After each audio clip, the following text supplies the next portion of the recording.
Praise the lord. యేసుక్రీస్తు దివ్యనామంలో మీ అందరికీ నా హృదయపూర్వక వందనాలు తెలియజేస్తున్నాను. కష్టాల్లో కన్నీరు, వేదన, దుఃఖము, లేమి, అప్పులు, వ్యాధులు, సమస్త విధములైనటువంటి శోధనలతో అయ్యో ఒకప్పుడు బాగున్నాను, ఇప్పుడు ఏమైపోతుందో ఏమో, ఉంటానా లేదా, నా వ్యాపారం నిలబడుతుందా లేదా, కదిలిపోతున్నానే, గాలికి అల్లాడిపోతున్నట్లుగా ఆ యొక్క కాగితము కొట్టుకొని వెళ్తున్నట్లుగా నేను కూడా ఎండిపోయిన ఆకులు గాలికి కొట్టుకొని వెళ్తున్నట్లుగా నేను కొట్టుకొని వెళ్ళిపోతున్నానేమో అని అనుకుంటున్నావా?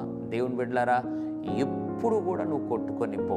అలా పరిస్థితులు అనిపిస్తాయేమో కానీ నువ్వు యేసు ప్రభువును నమ్ముకొని నీతిమంతుడిగా ఆయన రక్తంతో కడగబడి మారినావు కాబట్టి దేవుడు ఒక వాగ్దానం నీకు ఇవ్వాలని ఆశపడుతున్నాడు. కీర్తనల గ్రంథం 55వ అధ్యాయం 22వ వచనం, నీతిమంతులను ఆయన ఎన్నడూను కదలనీయడు. ఎంత బలమైన వాగ్దానం! నీతిమంతునంట ఎన్నడూ కదలనీయడు. ఎప్పుడు కదిలిపో. వ్యాధుల కదిలిపో, కష్టమా కదిలిపో, అప్పుల కదిలిపో. నీవు ఎప్పుడూ కూడా కదలవు. ఆ విశ్వాసంతో నిలబడు.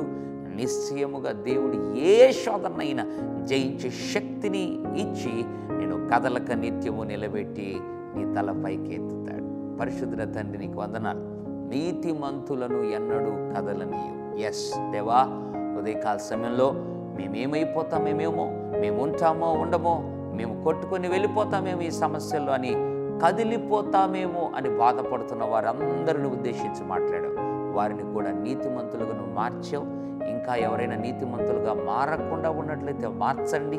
నీతిమంతులుగా మారిన బిడ్డలను ఎన్నడూ కదలని కృపతో కదలనీయకుండా వారిని నడిపించమని యేసు నామములో ప్రార్థిస్తున్నాం తండ్రి. Amen, amen. God bless you.